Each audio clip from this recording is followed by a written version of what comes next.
My name's Adam Tooze of Columbia University, and it's my extraordinary pleasure, really, to welcome you to this panel this evening.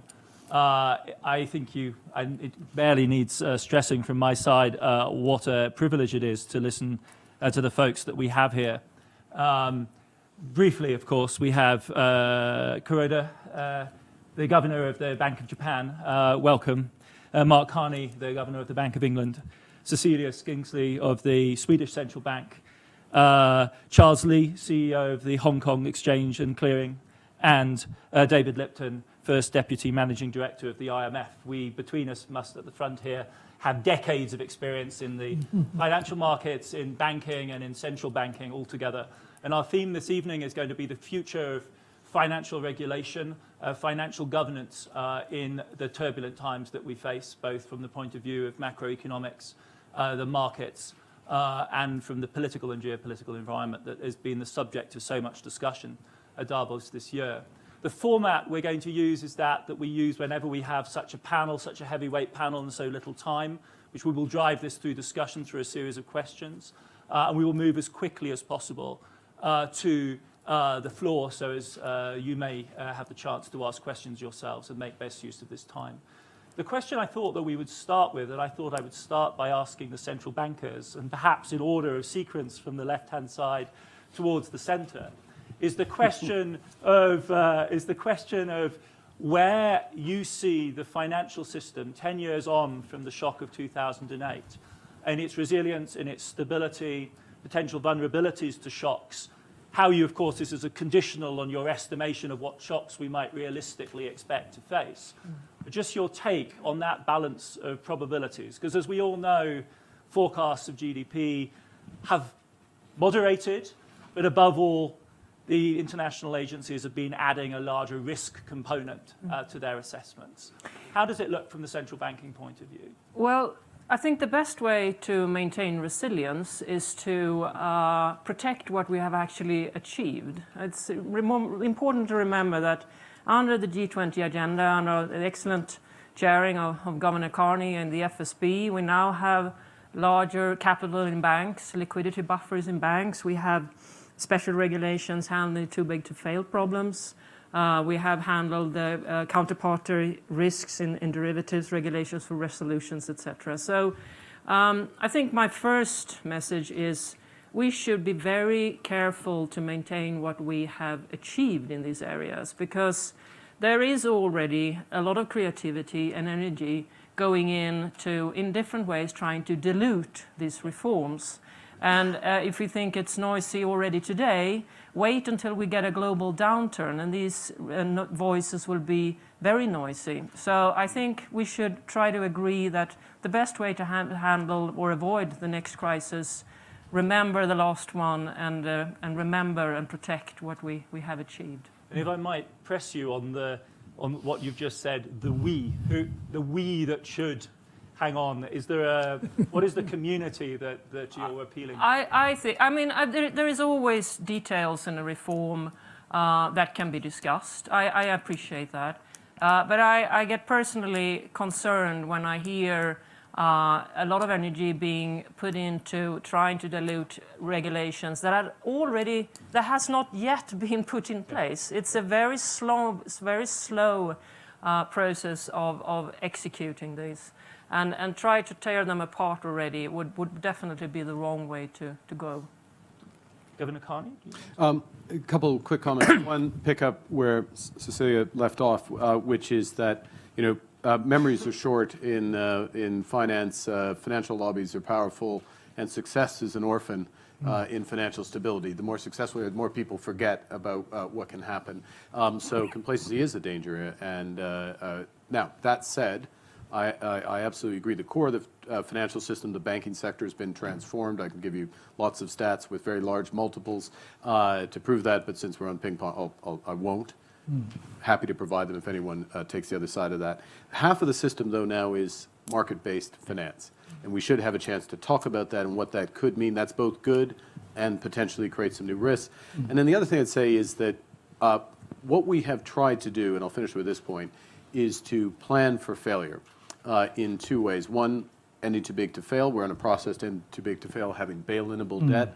That hasn't really been tested at scale.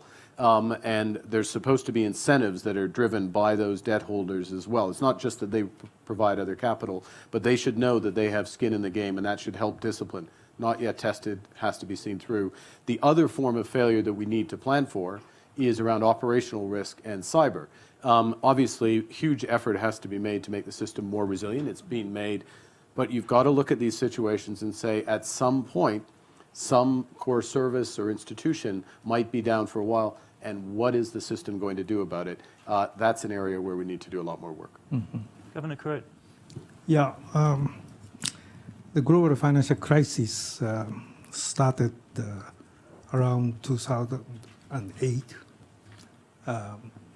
Basically emanated from the US and Europe.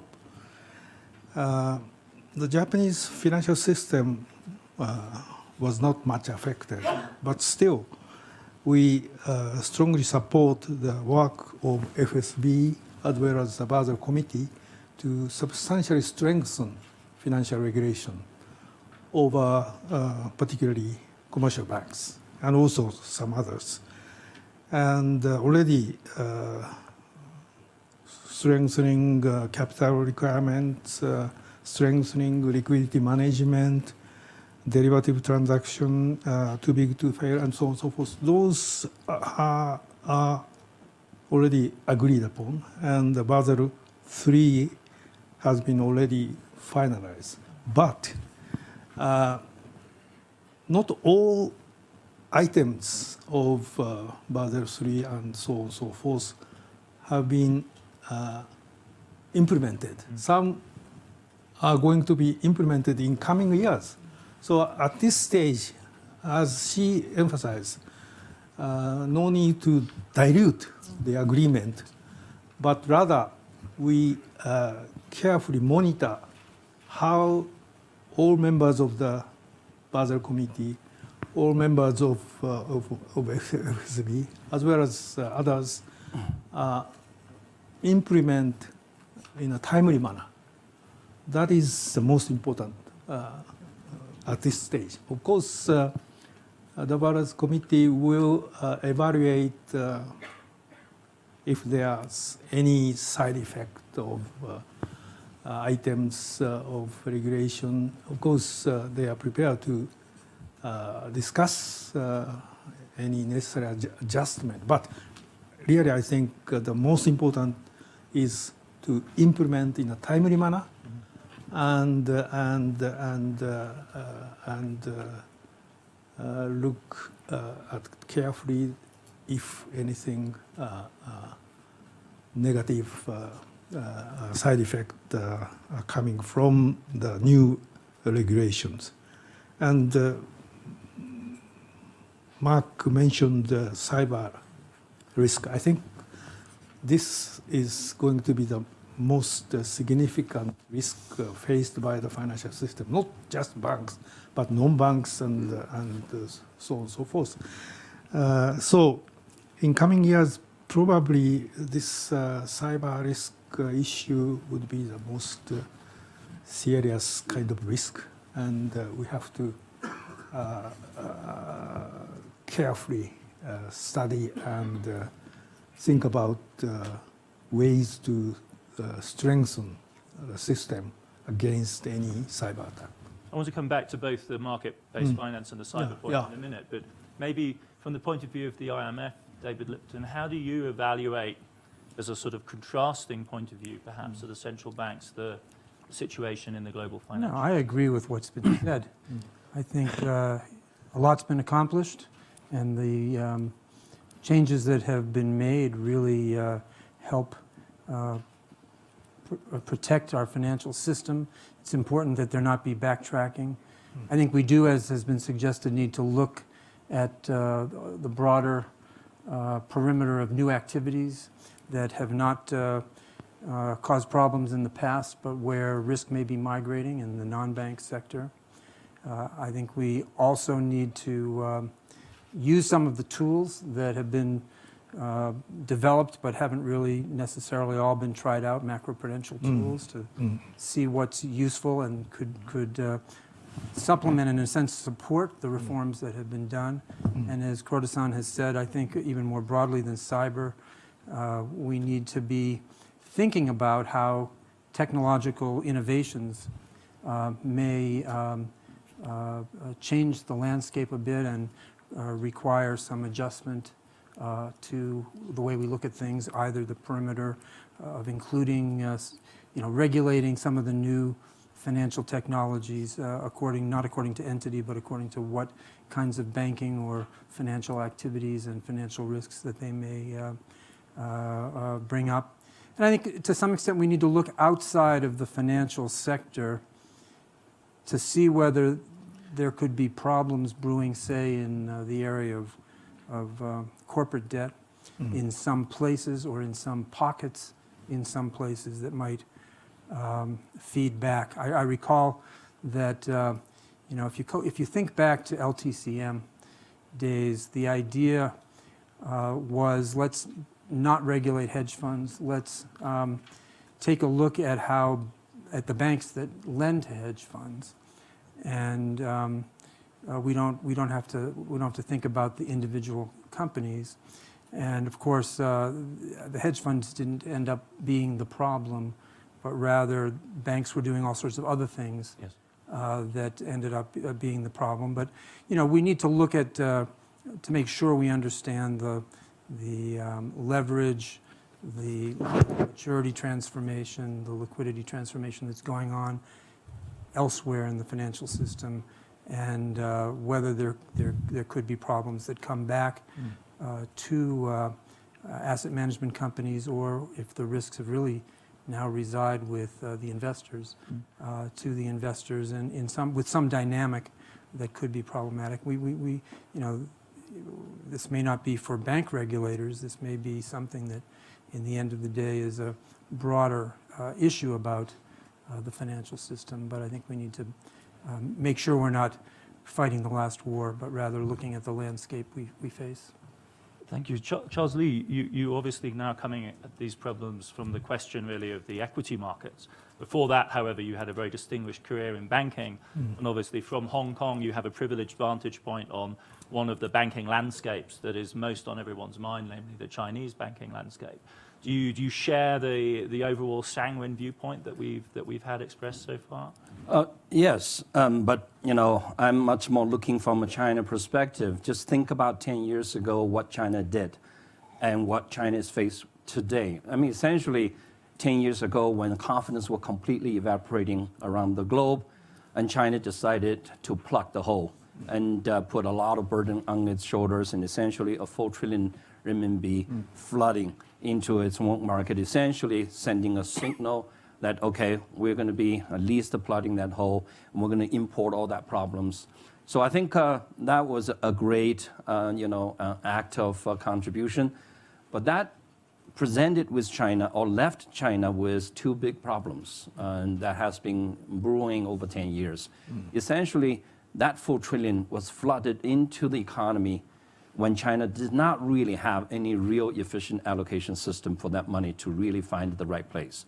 So a lot of that, and a lot of people would say the bulk of it, have essentially found them into the wrong place, creating overcapacity into the SOEs, into the least productive sector. So that issue need to be somehow resolved, number one. Number two, with that sort of a massive input and creating this internal big bloated body, China needs desperately in the future find ways to have transmission exchanges, get its own capital outside into more productive areas so that the Chinese can find ways to diversify, and also absorbing new capitals that can help China to direct the internal capital into where it's the most productive sector.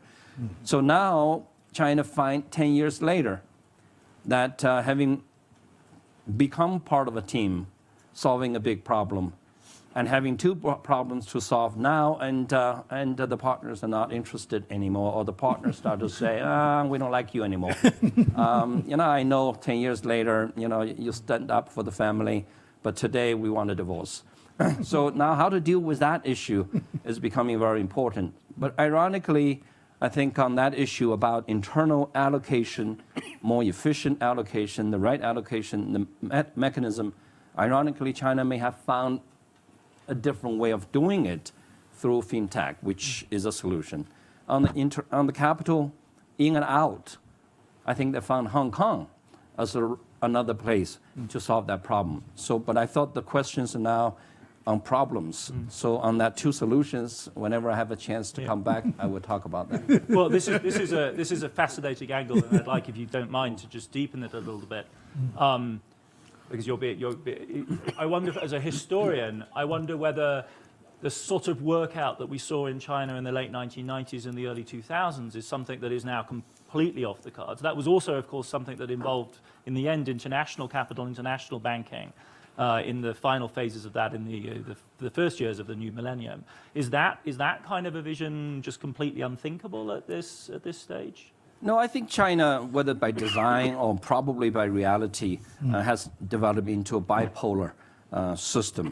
On the one hand, on the banking side, largely SOE banks, their liability side of the balance sheet is so strong. Right. Because essentially there's a sovereign guarantee on that balance sheet. So as a result, depositors put money into the Chinese banking system and never had any issues, will never do a run on the bank no matter what happens. So the banks can just continue to screw it up for 5 years, and then eventually something will work out. The economy grows and things get worked out. Because as long as there's no run on the bank, liquidity is not a problem, those issues get resolved. But that, on the other hand, still did not really give the bank the ability to develop the real ability to allocate more efficiently. But ironically, not ironically, but on the other hand, there's something developed out of China which is completely probably without the government doing anything about it. It is the emergence of technology, emergence of internet, emergence, because the traditional banking services are so inadequate, horrendously inadequate, that the new way of doing things, the new payment system, the Taobaos, the Tencents, everything else that essentially helped to digitalize China's entire economy. So as a result of that, most of the customers' daily economic activities are not really conducted through the banking system. They're conducted through the internet service platforms that are becoming massive accumulators of assets and increasingly become allocators of those assets. But without the regulation of reserves, capital adequacy, liquidity management regulation. So the central bank is finally waking up to it. The good thing is that they continue, as soon as you become too big, you essentially get nationalized. Not nationalized, I don't want to use that word. Essentially becoming heavily regulated.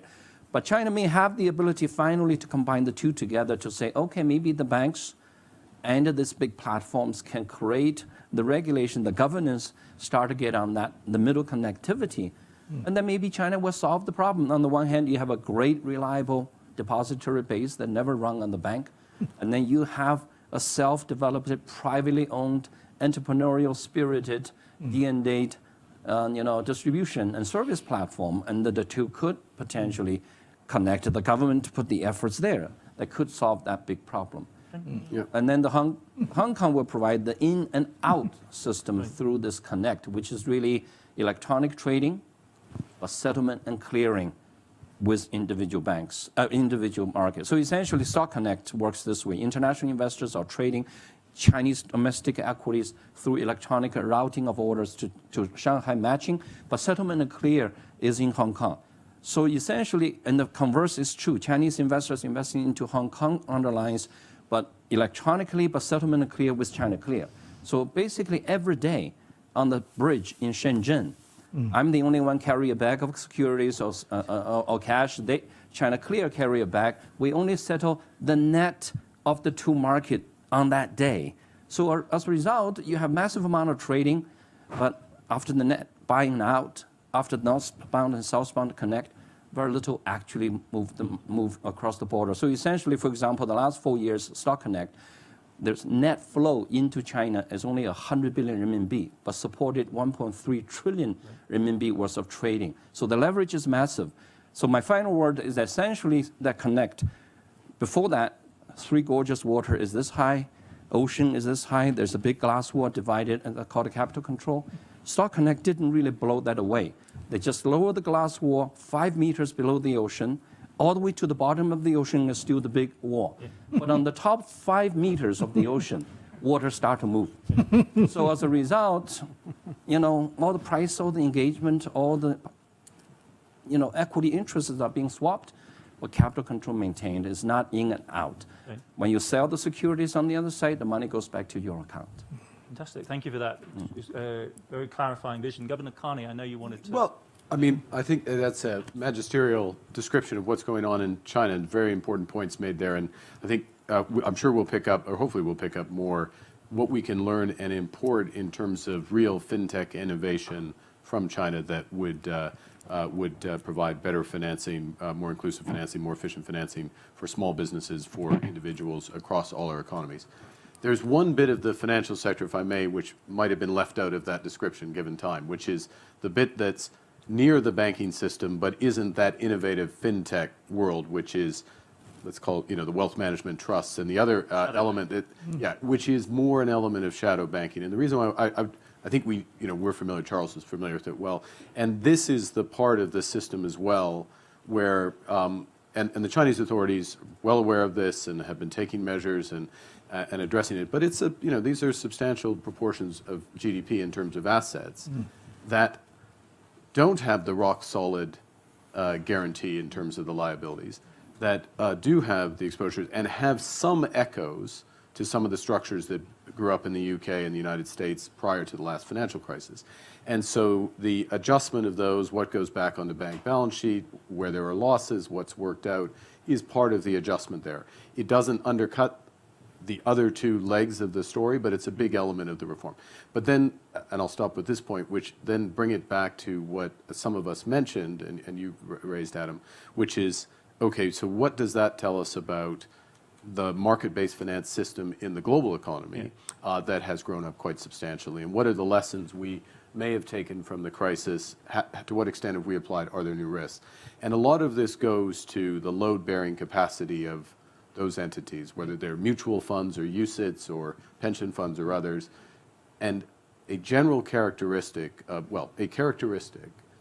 it on the table and then shut up, of $30 trillion of assets in the global economy is that they are daily liquidity to a mutual fund holder, to use an American term, or a UCIT holder, European, and they are invested in what are actually quite illiquid assets, even in good times, and very illiquid assets in difficult times. And what's that going to do to the propagation of risk? And one of the other questions we have as authorities, and it starts with securities regulators and others, is there additional leverage in these entities that may add to the dynamics? And that's one of the big issues in global finance at the moment. Deputy Governor Skingsley, would you share that assessment? You gave us a relatively sanguine account of the banking sector when things kicked off, with the proviso that we shouldn't do backsliding. Is this move into the non-bank market-based finance systemic risk? Well, we know that the financial ecosystem sort of evolves over time, and I think we are living in a time in history where digitization, robotics, and artificial intelligence will probably be the most disruptive forces that we will experience in our lifetime. And getting those fantastic functions right to good rather than evil is going to be quite a challenge. And I think we're starting to see that there are different paths taking in different parts of the world. The data protection is what I'm thinking about. This is not what you asked about. I'm dodging your question a little bit, as you can hear. But we just constantly had to look at all these changes and maintain the kind of the core objective here, which is that financial industry, financial markets should be the shock absorbers rather than the shock amplifiers, and be prepared to speak with quite loud and high voices, clear voices, when we are seeing the opposite. This may be, I want to move as quickly as we can really to the general audience and give people a chance to pepper you with questions which you may find harder to evade than those coming from me. But a huge theme for Davos as a whole, as I'm a first-timer here, I've been very struck by it, is this preoccupation with politics, essentially, with the question of populism, with the question of the malfunctioning of democracy. In the moment, the heat of the moment in 2008, 9, 10, there was a connection between issues of financial regulation, bank governance, the bank bailouts, and high-stakes democratic politics. Is that link still there? Is this an issue that you see and that preoccupies you as people involved in these kind of issues, in whatever form? I had the sense that was there a certain elephant in the room earlier on concerning at least one large democratic system. I can answer that one. Excellent. Because I was a junior research person in the trading room 10 years ago, so I think I can talk about what happened then as an outsider and what I think is happening now. I think there was a tremendous political effort putting in place around the G20, and I think the fact that the crisis brings people together is certainly an example we're seeing there. Looking around now, I don't see a surplus of political will to pre-commit to any kind of insurance systems whatsoever, besides what is already in place. And from a small country perspective, which is my perspective here, the lesson I take from this is that we have to keep our own house in order, and we cannot depend on the generosity of foreign taxpayers. So we take our steps. We have doubled the FX reserve as one example because we have a cross-border banking system, and we want to be ready to, if there is no swap line when the doomsday arrive, we don't want to fall apart at least the first week. Maybe. Yes. Yeah. Japan may be a bit different from Europe as well as the United States, because we had huge financial crisis in 1990s. Yes. Early 1990s, the asset bubble busted, and market financing as well as the banking system was seriously affected, and a few big banks as well as big securities companies disappeared. And the government very much strengthened the financial regulation over banks as well as non-banks in late 1990s, early 2000. And yet,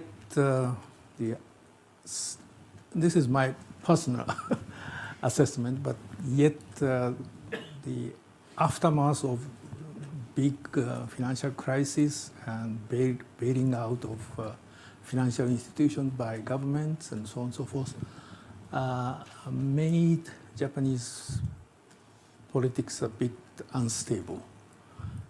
You may know we had a long history of LDP-dominated governments for so many years. But then there appeared some non-LDP-led governments, and in about 10 years ago, we had completely non-LDP governments.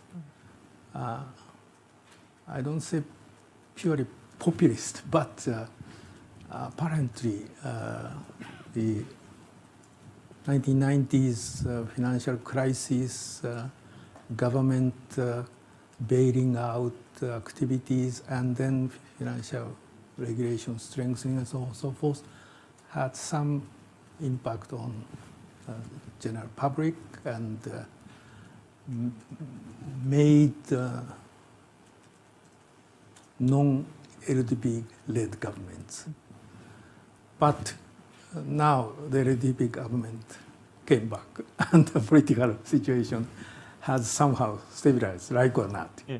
So I think financial crisis tends to create not just financial economic problems, but also political instability or political problem. And Japan has experienced this kind of situation many years ago compared with Europe and US. That's a very interesting reminder of a chronology that is almost entirely lost, I think, to the Western populism discussion. That's actually the first time I've ever heard Japan raised in that way. That's fascinating. Governor? Just very quickly, the two sort of small p political fallouts of the crisis, which stay with us and we need to keep, are around responsibility. So actually ending too big to fail, I think there's a huge bar on actually getting that done, and that the private sector, not just the shareholders, but the debt holders, management bear the consequences of future failures. And a lot of work's been done. We're not all the way there yet, but a lot of work. And then secondly, individual responsibility of senior managers. And one of the big issues in the UK was a perceived and actual, relatively limited consequences for the senior-most people. Is also an issue in the US. And so the link for and the response in the UK, and I'll stop with this, is was so-called senior managers regime, where it's clear who's responsible for what in terms of risk management and oversight. And ignorance is not a defense. It will have if you have people who are doing the wrong thing and they're not being overseen, they haven't been trained, you don't take remedial action, it will have consequences for your compensation, it will have consequences for your your position at these firms. And then of course, if it's more serious, then they'll be broader. And it's establishing that link. And this, I think, on that, retaining that attitude and application over time as the memory of the crisis fades, that will be one of the big tests of the small p political reaction to this. And can I just press on that one point, and then we'll go out to the floor? Are there competitive consequences for that? I mean, if you establish a personal liability regime of that type, essentially the political system wants to send bankers to jail if this happens again for political reasons. Will bankers continue to be bankers? Yeah, it's a total bluff. It's a bluff. They say other. I mean, and because it's about. Maybe not total bluff. Maybe a few on the margin, but effectively substantial deferred compensation. Where it really hits is on deferred compensation and the ability for that to be clawed back. And there is a competitive element in different jurisdictions apply those rules differently, and some only apply them at home but not abroad. UK applies it globally, but in my view, it's absolutely necessary for the social license of the industry. And in the end, there hasn't been a deterioration in the quality of the bankers. David and Charles just want to come in briefly, and then we'll go out to the... Yeah, I agree with all of what's been said, but I think we shouldn't underestimate how much of a legacy there may be from the crisis, that people were hurt, and they are a bit less impressed than we are by the fact that we did a cleanup afterwards, and that we think we understand clearly the counterfactual, that if we hadn't bailed out the banks, things would have been worse. It's not a very easy argument to get across. So I fear that the next time, if any time soon, there is worse than a garden variety recession, but really something that involves financial stresses and strains, or what I suspect is more likely, that we've strengthened the banking system and the next downturn is more about a collapse of asset prices, risk residing much more with the household, the investor, the pension fund, or things that will affect ordinary people, that there will again be anger, and the way it will manifest itself is in limitations on the ways in which governments can respond. Now, Mark is right in response to that in a way to point out that we really have to make sure that the too big to fail provisions work. But many people think that in a substantial crisis, we might well again need central banks to act in an extraordinary way, whether it's in terms of monetary policy or in ways in which the Fed intervened to deal with the collapse of certain capital market segments. Those kinds of actions required fiscal backstops from the U.S. Treasury. I think there are analogous possibilities in other countries. And while in the end of the day, taxpayers may come to see the wisdom of doing that. My guess is that at the beginning there'll be a great reluctance. Yes. If you think in the international setting, when there was dollar shortage, the Fed provided $1 trillion worth of swap lines around the world. I'm sure they'll continue swap lines to the central banks here on the stage. But I wonder whether they'll be politically able and would feel comfortable extending swap lines as broadly as they did last time, because the political environment for the Fed has changed substantially. So I think we should be aware that in a way, the politics of this may contribute to the limitation of responsiveness, which to my mind really means, from a policy standpoint, let's be a lot more careful to sustain growth, not to have unforced errors, not to let squabbles lead to problems, and to do whatever we can to make sure that the next recession, when it comes, is a garden variety recession. And that point about the tension between the remit of the swap lines and the realm of the banks that might have to be covered, presumably is amplified by the globalization of banking and the fact that a wider set of EMs would actually be in line. Charles, I know you wanted to come in. Yeah, I want to contrast the philosophical differences in approaching those issues between politics and economics. Clearly, the West, the working assumption is the market works. The market is the perfect place to ultimately generate the right result. Then the politics is about how to distribute that the outcome of that market production, whether through taxes, where we collect the tax from, and where we redistribute the tax, and into on the government spending. But the broader assumption is the market works. Let the market work, and then we distribute. We figure out how the politics is all about how to distribute, the winnings. And obviously, we're now eating the fruits of that assumption, because the market, the bankers, have not really worked as well as we all think they would have. So China started from the other side. It says, okay, the market is not really working. Actually planning, early planning, top to top down is the better way of doing things. So we don't really waste resources. We can plan everything better. That assumption obviously led to a much more of a SOE-driven economy. And that obviously, with the 4 trillion, with everything else, that China's today still struggling with how to find a way to actually let the market forces to play a role in distributing these resources. So at the end of the day, China is probably in a better position, because philosophically, you in the West will find it's very hard to move back to that left.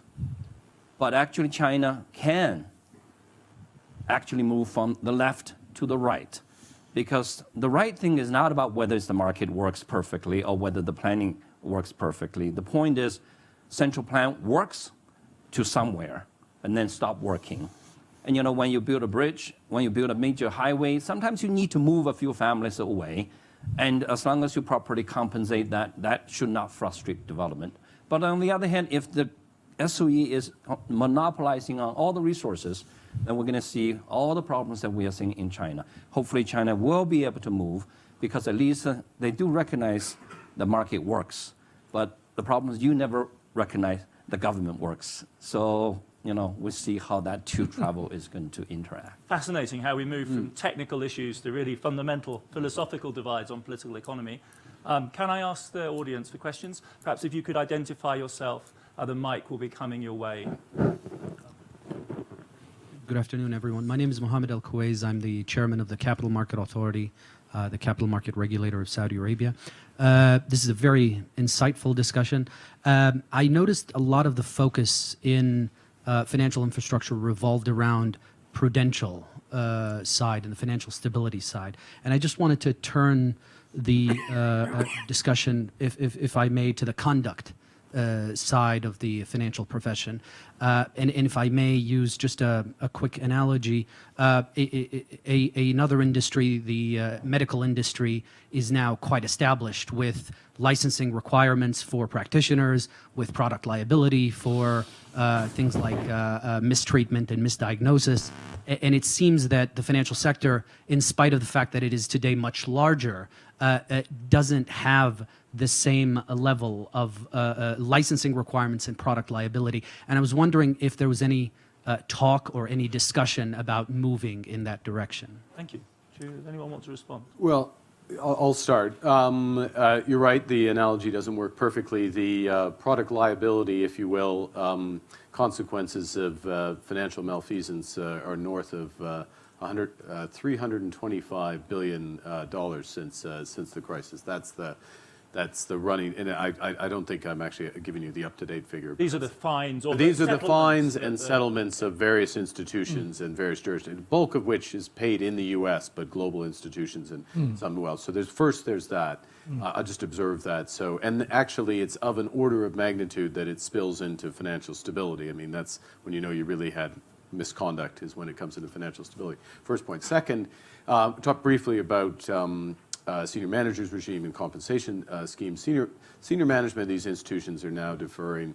They have 70% plus of their compensation held back. It's called a bonus, but it's held back. And in the UK, it's held back up to 7 years, but can be extended to 10 if subsequent malfeasance or potential malfeasance is discovered.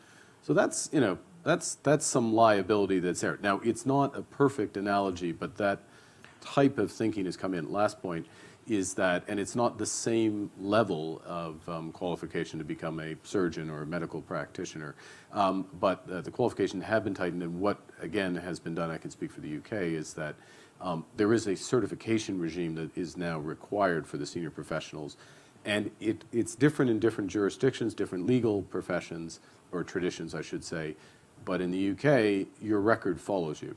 So if there's none of this, something goes wrong and you're quietly that you agree to leave your firm, and then the reference is a clean reference and nobody knows, and you get this sort of rolling bad apple situation which we used to have in the past. I understand and respect it's very hard to do that in the US with their legal tradition, but so there have been some significant changes. I wouldn't say it's medical-esque, but it's moved in that direction. Can I just ask, Mark, actually? Yeah. I presume that the supervisors and regulators have the prerogative, if they think that a very senior manager is, in the course of reviewing the bank, that a very senior manager is not up to the job to deal with that. And we do, yeah, fit and proper. And so that's that's one of the next levels. an analogous Yeah. control that's important. Yeah, and it's important. I mean, you don't want to do that just to prove you can do that, but it's important that it's done in the right circumstances. Yeah. Gentleman here on the edge, on the aisle. Hello, Fernando from Bradesco. I'm the chief economist there. Let me just put a narrative here and see if you agree on that. So the regulation of 2008 partially is responsible for the low growth of credit after that. In parallel, fintechs boomed everywhere, just not only because of the regulation of the banking system, they are finding a way, but also because of technology. And my question is, aren't we creating a kind of regulatory arbitrage on that? To the extent that these fintechs will create some risk that by the end of the day is exactly the origin of the things we tried to solve in 2008 crisis, because they are not regulated, they are replacing part of the banks. Competition is definitely important, but by the end of the day, we are bringing credit from banks to fintechs to some extent, and this can create the sort of crisis that was the origin in 2008. Just to see how it react. Thank you. Yeah. Yeah. Oh, it's not the taxi driver complaint about Uber, okay? So just to let you know. Yeah, I think this issue has been very much discussed in recent days. Chinese example may be a bit of exception in the banking sector and new fintech, or what now people say big tech like Alipay or Tencent. In the future, some cooperation, coordination, or even merger of the two sides may create good, efficient financial system. But in the US, Europe, and Japan, now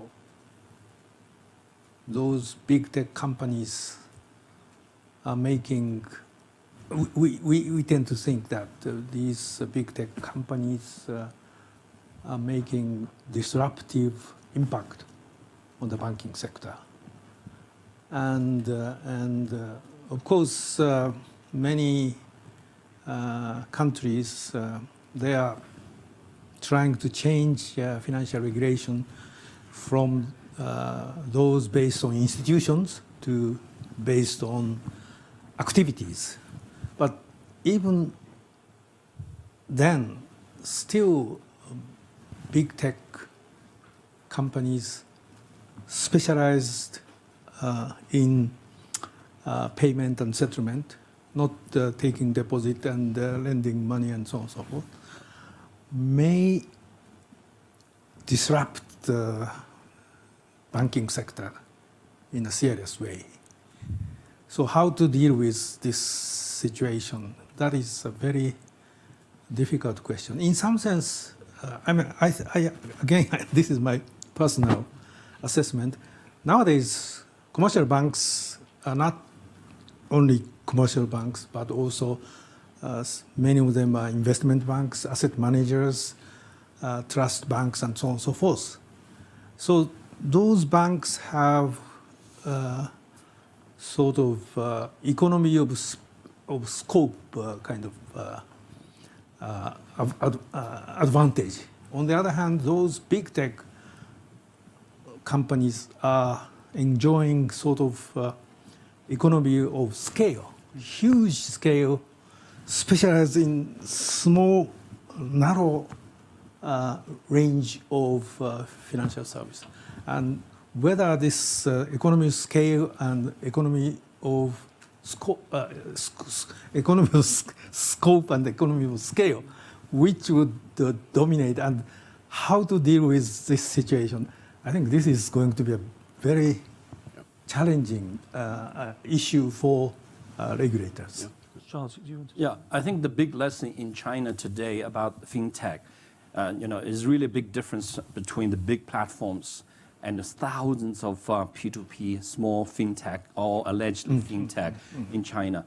The problem with that second category in China today, which probably is not prevalent in the West, is that in China today, and in the West, it's very hard for anybody to actually talk you into giving you $100,000 to some strangers to deal with it.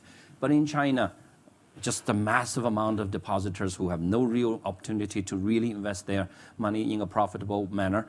And as long as you have any license from anybody of authority, the population is essentially saying the government is going to have to be behind it. So therefore, it is so easy for thousands of these little fintechs, essentially developing into, schemes to collect the depositors' money, very quickly become Ponzi games, and on massive scales, they all fail. And the government has to be really cracked down because you essentially are banking, or essentially you're stealing on sovereign guarantee rent. And the government has to really put a stop to it. And ultimately, I think what they will have to do is to regulate it so that they have no direct access to depositors, and they have to have some sort of intermediary in the middle. Instead of a disintermediation, they have to find a way to intermediate it. And but they just need to really find the right channel so the money can actually find productive ways to make an investment without having to go through all this bandits. And so that's really the challenge China faces. Yeah. I wanted to suggest that we think about this a little bit differently. Your question's fundamentally about whether the financial regulatory system can deal with the migration of risk and with arbitrage. I think we learned in the crisis where, in the United States, where the definition of the regulatory perimeter was very narrowly defined, that all of a sudden key regulators couldn't do anything about certain very big investment banks because they weren't inside the circle. In principle, the reforms that have happened have basically said if you pose a risk to stability, you can be regulated. So in the first instance, shortly after the crisis, because the FinReg really did tighten things up, when there were migrations of risk, the system, everyone took a very, very close look at the non-banks to see if they found activity that involved maturity or liquidity transformation where there should be, and in a setting where it caused systemic risk. Now, I think this has been successful enough in the U.S. that U.S. tech companies know that if they cross the boundary, they're going to be regulated. This is why Amazon is not like Alipay or Tencent. So it actually works, and the system has thought about this. That doesn't mean that there won't be some innovative approaches that, at least for a while, it doesn't quack enough like a duck for everyone to call it a duck, and so for a while there's an issue. But I think that conceptually this isn't a problem. It's that practically it may remain a problem. And if you bring Charles' point in, the macro financial context matters. Under conditions of financial repression, the regulatory problem is far more severe. Yeah, because China, when they want to fix it, will fix it. There's no Congress to regulate. Stephanie Flanders. Stephanie Flanders from Bloomberg Economics. The test of the system's financial resilience that at least you would hope to be facing, that we sort of know about in the next few years, is the removal of the extraordinary monetary stimulus that we've had since the crisis. The central bankers on the panel have barely begun that process, but we've had the Fed proceed with probably historically the most gradual, best telegraphed increase in rates that we've ever seen in central banking. And yet, in recent months, we saw significant market reaction to that. And here in Davos, perhaps most strikingly, senior members of the global financial community effectively agreeing with Donald Trump that the Fed had gone too far, too fast. Do you look at that and say, blimey, the system is even less ready for slightly more normal rates than I thought? I'll start off. If you look at the Fed tightening and what's happened to advanced economy financial conditions, and there's various ways to measure financial conditions, but broad brush, and apologies for being slightly technical, but they have moved about 0.6 of a standard deviation on financial conditions, aggregate advanced economy FCI, in this tightening cycle with the sell-off at the sort of peak of the sell-off in December. That's what happened in the 2004-2006 tightening cycle. It's a little less than happened in the previous Fed tightening cycle, but it's order of magnitude. What happened actually was it took a while, conditions loosened, partially because of arguably fiscal stimulus, partially, other factors you can ascribe to other factors. But the overall financial conditions loosened for a period, and then you had a sharper move. So that's the first point. So I think a bit of context, and I know it's all recent, it ruined a few people's holidays and things like that, but let's put it in context. The second thing is that we're operating in a system, and we've all said this in different ways, and you can't be overly precise about it, but there are a variety of big structural reasons, as you know, Stephanie, that I think you would agree, broad brush with this, that equilibrium interest rates are lower than they were in the past. So the Fed moving, and I obviously don't speak for the Fed, but trying to just assume I can insert exactly the way they phrase this, but that they've moved towards the region of where R star, the equilibrium interest rate, the lower end of the region of where it may be, which is revealed by their dot plots. So now I am getting really techie, but whatever. You got to be careful with this stuff. So they're saying they're getting in the region, which means that they've moved possibly towards where neutral is, and then it becomes a finely balanced or data-driven judgment about where neutral is and where they might go. Okay, that's a in many respects, given the different structural circumstance of lower overall equilibrium interest rates, that's kind of a normal tightening cycle. And we'll see what happens with the strength of the global economy, U.S. economy, inflation dynamics, and they'll adjust accordingly, and the rest of us will adjust. So I'd offer that up in terms of broader context. Anyone else want to take I'd just like to say that it might be a bit unfair to blame the Federal Reserve for all that we have seen in the markets in recent months. But I would also like to say we did a first hike in 7 years just before Christmas. We had spent the previous 18 months talking about and also forecasting that we would do a first hike in the second half of 2018. and it went swimmingly. So it can work. And if there's a sell-off in the Swedish markets, that will be because other reasons that the central bank has been at play. That's my view. I had a very just short comment. I think if you wind back the clock and you look at the kinds of worries that there were about normalization when it started, we should conclude that it's gone rather well.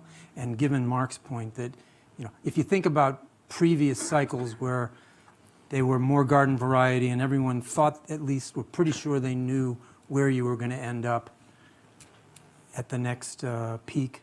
Here there is a lot of uncertainty about the extent to which the end point has changed. And I think given all of that, I think it's actually rather a pretty good outcome so far.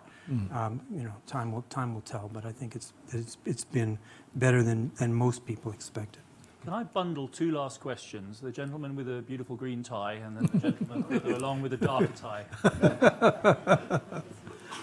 I hope the question is also beautiful. My name is Aya. I have to admit that I'm not a financial expert by any chance, but I'm a technologist. So I would like to hear the role of cryptocurrency in the disrupting the banking sector. And I'm not referring here to the big tech, like Alibaba or something like this, because at the end of the day, those big techs are bankables, where the cryptocurrencies and the blockchain industry is actually totally transparent from the whole banking industry and borderless. And the gentleman along the right, if you could keep your question brief, that would be good. Hi, my name's Michael Itzer from the ICAW. I'd like to return to some of the introductory panel remarks about operational issues. Do any of the panel feel that the migration of many financial services businesses to cloud-based storage solutions is actually creating a systemic risk for the future? Oh, we've come back to the operational, technical stuff that Mark in particular was. I didn't think I'd actually get a question about it. I thought it'd be enough just to scare off. That's Me to please. coming to Davos. So why don't I start very quickly on cloud? Look, there hasn't been that much that's migrated that is core or critical services that's migrated to cloud yet. But actually, one of the judgments is going to be about whether migration of some of those services actually makes the system more systemic, and the ability both to go into a cloud and have the ability to move into another cloud. So there is a process underway that it will determine. A cloud is part of the solution, but it's going to have to be done right for the financial sector. And you know what, financial sector is different. It has different amplification mechanisms. We have different specs and standards. We have different expectations in terms of portability and switchability, if I can put it that way. And so it'll get there and it'll be part of the solution. Very quickly on crypto, it's not going to disrupt because they're not cryptocurrencies. They're at best crypto assets, but they're really not going anywhere.